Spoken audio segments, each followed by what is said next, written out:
Begitu seluruh rangkaian mata kuliah hari ini selesai, Dita bergegas keluar dari ruang kelas. Dia merasakan ponselnya berderit kecil di dalam tas. Saat ia lihat, rupanya ada pesan singkat dari Dennis. "Kujemput." Tanpa basa-basi, Dita langsung membalas bahwa dia bersama sopir. Ya, walau sopirnya belum ia hubungi sih. Akan tetapi Dennis tak menyerah dengan penolakan itu. "Aku ada di jalan dekat kampusmu." Dita berhenti berjalan sejenak untuk menarik napas. Tidak ada salahnya menerima tawaran itu. Jadi dia mengiyakan tawaran tersebut. Semoga mentalnya kuat untuk bertemu muka lebih lama dengan Dennis. Ternyata Dita tak perlu menunggu lagi, sebab dia melihat mobil Dennis sudah parkir di depan gerbang tinggi universitas. Justru lelaki itulah yang menunggunya di luar mobil. Dita pun menghampiri Dennis yang langsung membukakan pintu mobil untuknya. Lelaki itu lalu duduk di bangku kemudi setelah memastikan Dita duduk dengan nyaman. "Bagaimana kabarmu hari ini?" tanyanya membuka percakapan. Tidak mau menyia-nyiakan waktu selagi Dita mau berkompromi hari ini. "Baik," balas Dita singkat. "Bisa langsung jalan?" Dennis menyalakan mesin mobilnya. Dia melajukan mobil tersebut dengan kecepatan sedang. Sesekali ekor matanya melirik Dita yang duduk menatap lurus ke depan.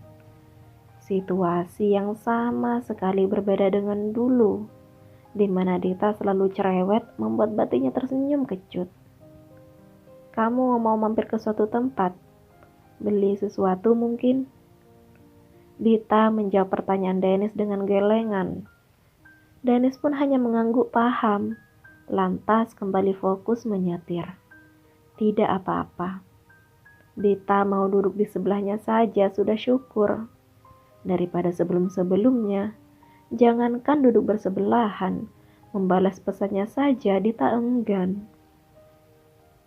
Hari ini, biar Dennis mengantarnya pulang saja tanpa singgah di mana-mana, tanpa pembicaraan yang berarti, tanpa menyinggung masalah yang mereka berdua hadapi. Biarkan kali ini menjadi awal yang tenang bagi mereka. Karena dilalui dengan keheningan, perjalanan pulang itu menjadi terasa sangat lama. Kecanggungan dirasakan oleh Dita, dan ia tahu Dennis juga merasakannya.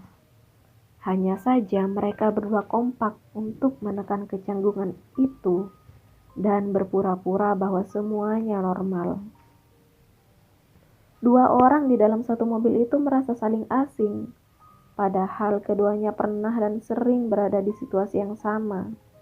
Namun mereka juga tahu bahwa kondisi saat ini berbanding terbalik dengan dulu, di mana mereka biasa leluasa bercanda. Dennis berdahak memecah keheningan tersebut. "Kamu sudah makan siang?" Otomatis Dita menggeleng. Dia memang belum makan siang. Tadi perutnya hanya diisi dengan bekal yang dimasak oleh Bibit. Tanpa permisi atau pemberitahuan lebih dulu, Dennis menampilkan mobilnya, membuat Dita melempar pandangan bertanya, seperti berkata, "Kenapa kita berhenti?"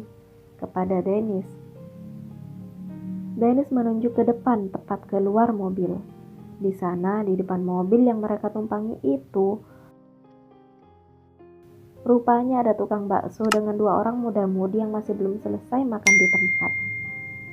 "Kebetulan aku juga belum makan siang," ucap Dennis lalu keluar dari mobil. Tak menunggu persetujuan Dita, dia membukakan pintu bagi gadis itu. "Ayo." "Aku tidak pernah bilang iya untuk makan bakso." Alis Dita berkerut memandang Dennis, pertanda bahwa dirinya tak suka dengan cara lelaki itu. "Sebentar saja, tak sampai 10 menit. Bujuk Dennis seraya mengedikkan bahu, isyarat meminta Dita agar mau turun. Mau tak mau Dita pun keluar dari mobil. Dia mengekori Dennis dan duduk saja di bangku yang kosong. Muda-mudi tadi tampak sudah menyelesaikan santapan baksonya. Keduanya berdiri dan membayar. Tak lama kemudian mereka sudah pergi. Jadi tinggallah Dita dan Dennis pelanggan yang duduk di sana. Dennis terlihat memesan bakso itu, lalu duduk di depan Dita. Lelaki itu tersenyum tipis melihat raut wajah Dita yang amat datar tanpa ekspresi. "Kuliah lancar?" tanyanya basa-basi. Dita mengangguk. Mereka kembali diam sampai tukang bakso mengantarkan pesanan Dennis. 2 mangkuk bakso yang isinya 1 besar dan 2 kecil. Tiba-tiba saja mood Dita bangkit untuk segera memakan bakso tersebut. Dia memegang sendok dan garpunya, lalu menyeruput kuah dengan sendok itu. Enak sekali. "Kamu mau ini?" Dennis menawarkan saus kepada Dita. Dita langsung menggeser mangkuk baksonya dan menggeleng. "Kecap?" Dita menggeleng lagi. "Kamu mau makan seperti itu?" Dita pun mengangguk, membuat Dennis tersenyum tipis dan mempersilahkan Dita untuk menyantap baksonya. Melihat Dita yang tadinya berwajah keruh mendadak jadi semangat memakan bakso itu, membuatnya geli. Dia ingin terkekeh tapi menahan diri. Tak mau Dita tersinggung. Mungkin lagi-lagi ini karena bawaan bayinya. Dita tak mau ambil pusing. Bahkan meskipun dia ingat wejangan yang dibacanya dari web bahwa orang hamil sebaiknya jangan makan bakso. Tapi ini enak. Sesekali tak apalah.